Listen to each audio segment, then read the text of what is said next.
watching just on this camera, you're going to be really confused because you can't see what I'm writing. x1 times t of e1 plus x2 times t of e2 plus dot dot dot plus x n t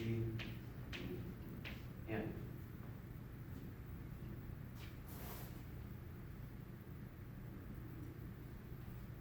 Now let's give these things names. If we knew what t of e1 was, and t of e2, and t of e3, and so on up to t of en, if we knew the transformation of each of these things, then we would know the transformation of any vector, because we just multiply each of these things by the appropriate component and add it up.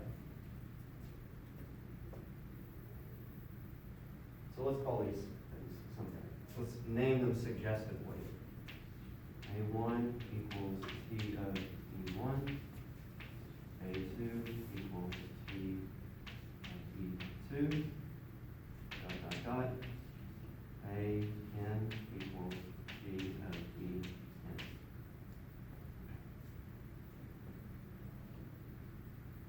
Even with this cheat mask, I'm having trouble.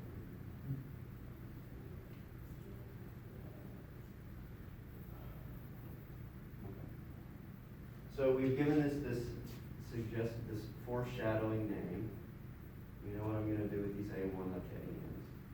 But anyway, I rewrite this in this way. I get x1 A1 plus x2 A2 plus dot plus xn n. And now, what's the obvious thing that I'm going to do now?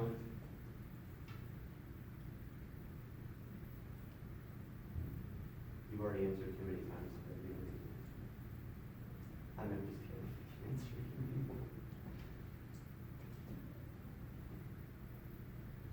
Somebody's got. So you got to know where I'm going with this, right? I'm trying to build a matrix. What am I going to do?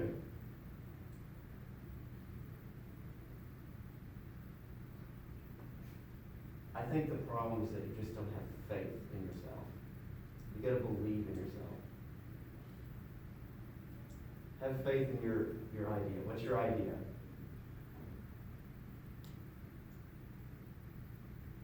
Who hasn't spoken? This would be participation points.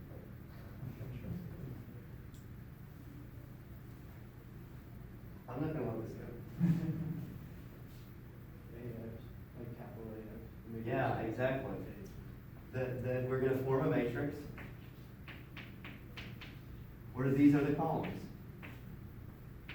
A1, A2, AN. So those are the columns of the matrix. They're m-dimensional column vectors. There's n of them. And if we write this as our A, then this is just AX. And to congratulate ourselves for finishing the proof, we're going to draw a square there. So we call it end of proof. So we did it. Every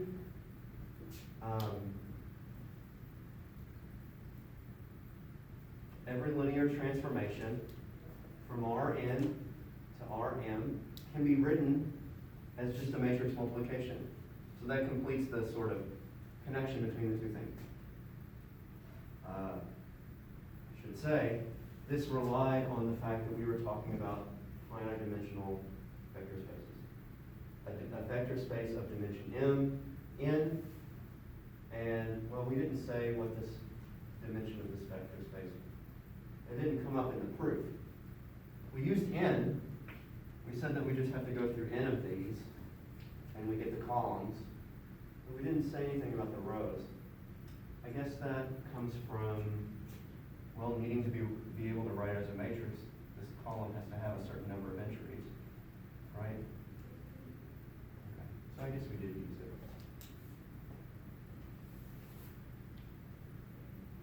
But because of that, we can take any matrix and treat it as a linear transformation. We can take any linear transformation and write it as a matrix multiplication, yes? So what we just did a transformation using a matrix, right? And what you're just saying, does that rely on like the standard basis vector? Did that play into it at all? I was kind of just missing that. I didn't know if that was playing into it or why we discussed that and then went on to this. So I was a little confused. I see what you did. Did I just play together or? Yeah, maybe I did this transition a little too abruptly. So those are like separate things. Well, in this one, we took a matrix and we turned it into a linear transformation. Last time we already showed that any matrix multiplication is a linear transformation. Sorry,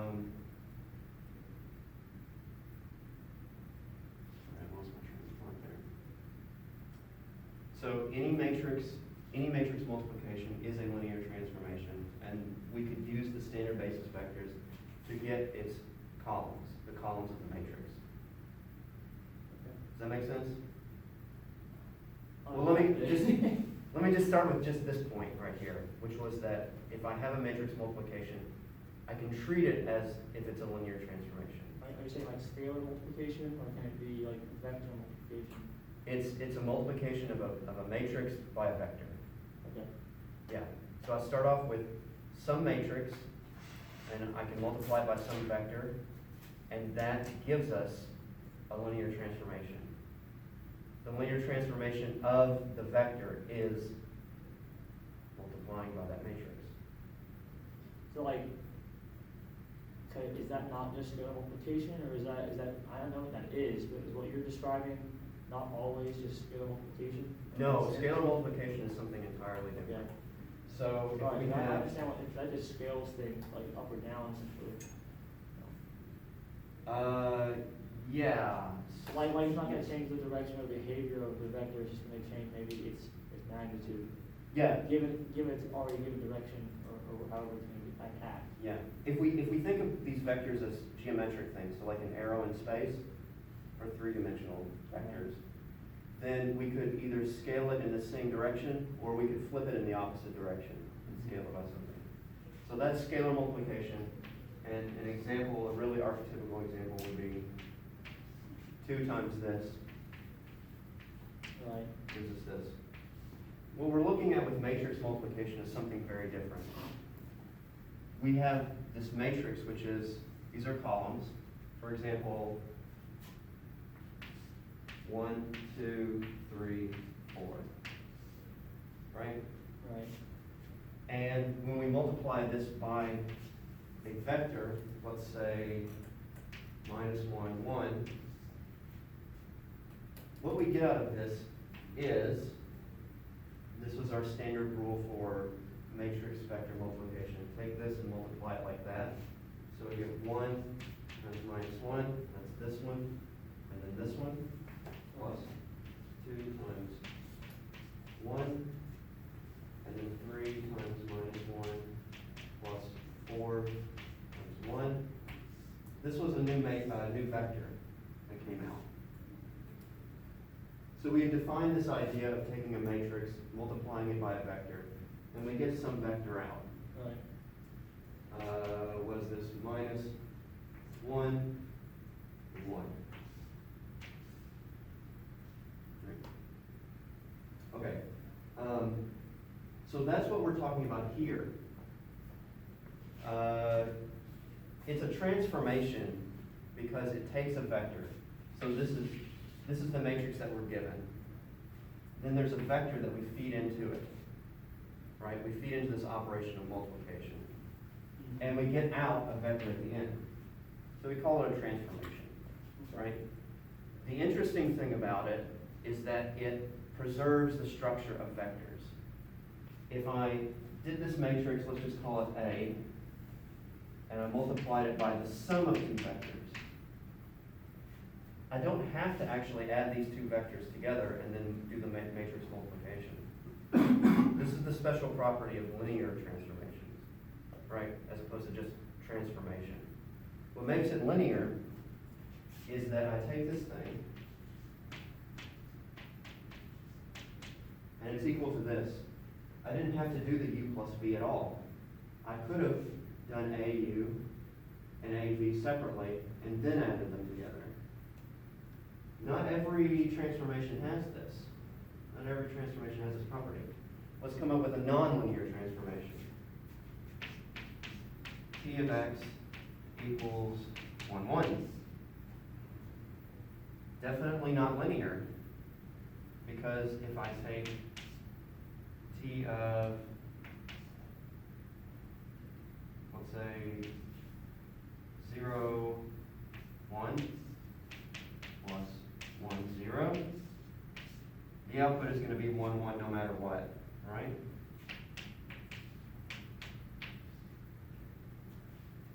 Let me say this is an example of a non-linear.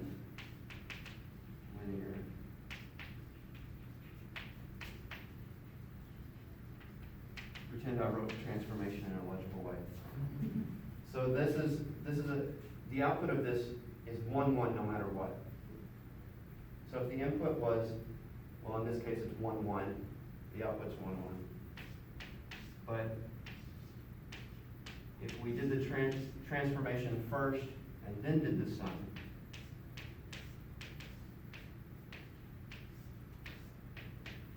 this one is 1, 1, this one is 1, 1. I add them together, I get 2, 2. So maybe this is a good example to see. Not every transformation is linear. It's special. It preserves addition, right? The addition of things before you do the transformation and after you do the transformation is kind of the same, right? Right, that makes sense. Okay, so that means that multiplication by matrix has this special property. It is a linear transformation. What I did over here was go in the opposite direction. I said, what if I have, instead of having a matrix, which we know is linear, I have a linear transformation. Do I know that it's a matrix? I didn't prove that. I just said, if I go from a matrix, I can go to a linear transformation. I didn't prove that I could go the other direction, right? So when you have a transformation, you have a vector, you're trying to backtrack to the matrix? Yeah, exactly. That's what we did Okay. in this proof right here. Okay. So we didn't just say that a matrix exists, we actually figured out what it was. So it's actually this matrix. Yeah, that So makes sense. it's stronger than saying there is some matrix. We can actually figure out what the matrix is. If I handed you like a computer program, and I said you're not allowed to look at the computer program itself, all you can do is feed in vectors and get them out. And I tell you that it does implement a linear transformation. And you want to figure out what that transformation is. Well, first of all, because it's linear, it has this property that whatever the input is, it's just going to be, the output is just going to be a linear combination of what you get when the inputs are special inputs, the basis inputs. So if we knew what T of E1 was, the first standard basis vector, the transformation of E2, the second standard basis vector, and all the way through, right? If we knew all of these, then we could figure out what the transformation of anything was by just doing this linear combination. So if we want to know what the transformation of x is, we just multiply x1 by the transformation of E1, x2 by the transformation of E2, and so on, right? It's just, these are columns, and the output is going to be a linear combination of columns. And that's exactly what matrix multiplication is. So we took these columns, and we just stacked them together. We said that the first column is going to be the first column in the matrix. The transformation of E2 is going to be the second column in the matrix, and so on. And what we found out is that if that's the matrix that we use to represent the linear transformation, then it's right. It always works. And so the transformation is exactly the same. It's exactly given by the matrix multiplication. Does it make sense? Yeah, makes a lot more sense. Okay, good. Because I want to do an example before we run out of time. And we will, this won't end up on the video up there, but it will end up on the video here. This is mostly for fun. No, it's not mostly for fun, it's completely for fun. Oh, it's a good illustration. And it's really, when this kind of clicked for me, I thought, wow, that's kind of interesting. We had this correspondence last time between R2, so two-dimensional real vectors, and you remember what the correspondence was? There's another number system that we can treat as having two real parts. The imaginary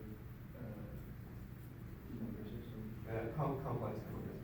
And I'm going to use a C, that's why I point out the name, because that's the symbol that we use. It looks like the R with the kind of thick side. It's kind of thick side there. Okay. And in the complex numbers, if you recall, we can write it as having two parts. So A is some real number, B is some real number. So this is a complex number, and I is the square root of negative 1. I don't know why I did that in figure quotes. It's really the square root of negative 1. Okay. And addition is C plus CI. When you do addition, you just do it component-wise. So you add the real parts. So the real part of the sum is A plus C. And the real part, or the imaginary part of the sum is B plus D. And so that's addition in complex numbers. But it's exactly vector addition, because we're just adding component-wise. So addition is exactly the same. Now, in vector spaces, we also have scalar multiplication. And so if I take,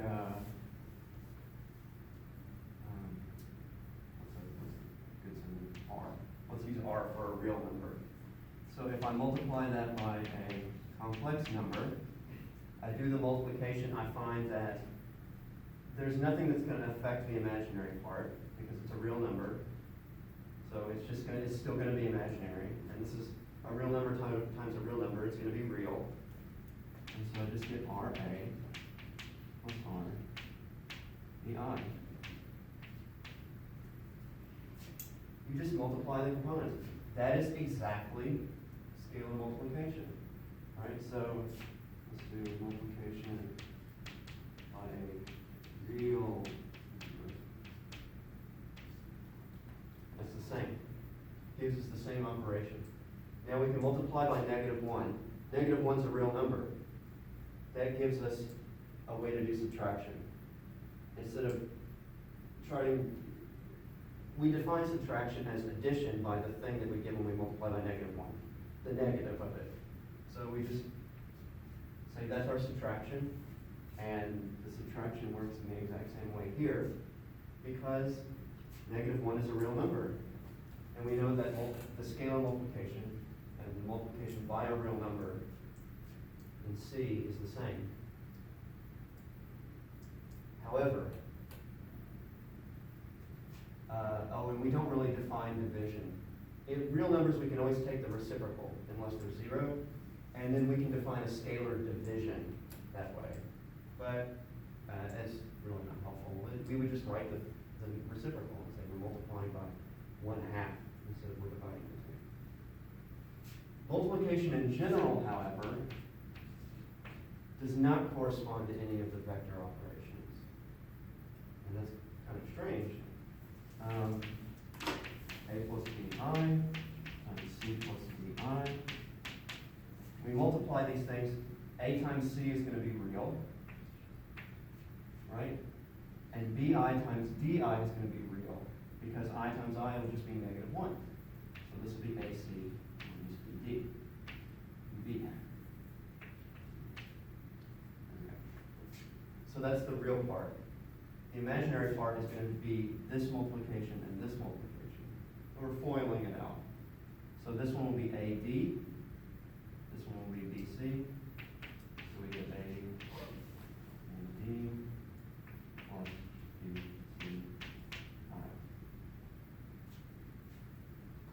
does not correspond to any vector operation. Well, it doesn't correspond to anything that we can do with addition, and it certainly doesn't correspond to scalar multiplication. It's not a scalar multiple of C and D. Definitely not. I'm not going to keep you if you don't want to stay, but I'm going to do this example anyway, because I find it so intriguing. Because if we look at this, if we went through the work, so let's say that alpha and beta are, let's say alpha is a complex number, and I'm multiplying it by the sum of two complex numbers. Distributivity works in good complex numbers. We could kind of try to hunt it down, but we're running out of time and attention. So I'm not going to do it. But you'll see that this is equal to alpha times beta alpha times gamma. Distributivity works. And if we did a scalar multiple of this, we would see that this is also equal to this. We can pull a scalar multiple out. What does that mean?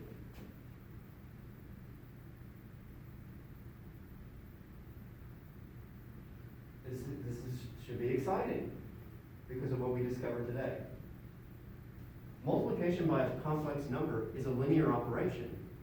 It's a linear transformation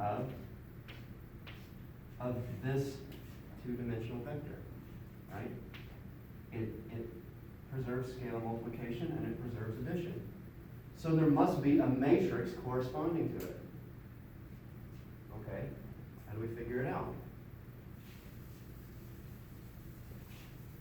Same way we did over here. The basis vectors in the complex numbers are going to be two-dimensional, 1, 0, 0, 1. Let's be quick, we've only got two of them. What does 1, 0 correspond to? 1 in the real part, 0 in the imaginary part? What is that? Otherwise known as?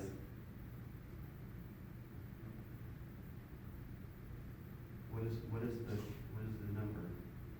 With just 1 in the real part and no imaginary part.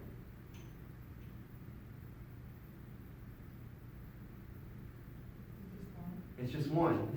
It's just the number 1. What about this one? It's just I. So this is what we get. So now we want to figure out, we multiply by an arbitrary complex number. We're going to represent this thing by a matrix and this thing by a vector. So we have to figure out what this matrix is. The first column is going to be what we get when we multiply by 1. So if this thing is CD, and we multiply by 1, we get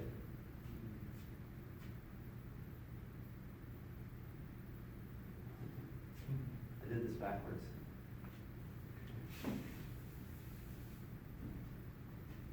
This is the thing that's supposed to be 1. So let's call our matrix M, and then we multiply by 1, 0. Just multiplying by 1, we get just this thing, whatever the complex number was, which is A, B.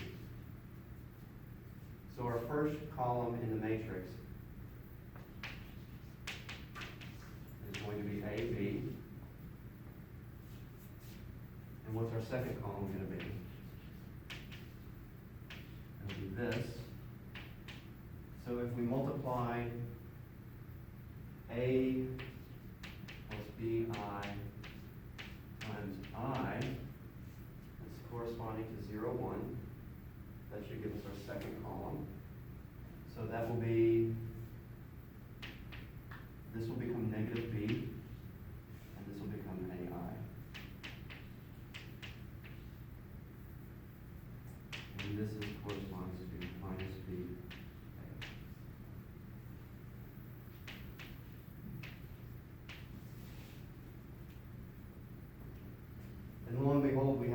matrix that corresponds to this complex number. Right? So we really have figured out a way to represent all of complex numbers inside R2. Well, we represent a complex number for the sake of addition by a vector, and then multiplication is represented by a matrix.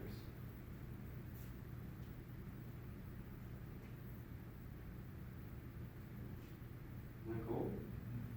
Okay, I thought this kind of blew my mind that you could do this kind of representation. Every complex number can be represented by a matrix, a 2 by 2 matrix. And now we can do multiplication of complex numbers. We haven't done matrix multiplication yet, have we? Matrix by matrix. Well, after we've done that, we'll be able to do complex multiplication by arbitrary complex numbers.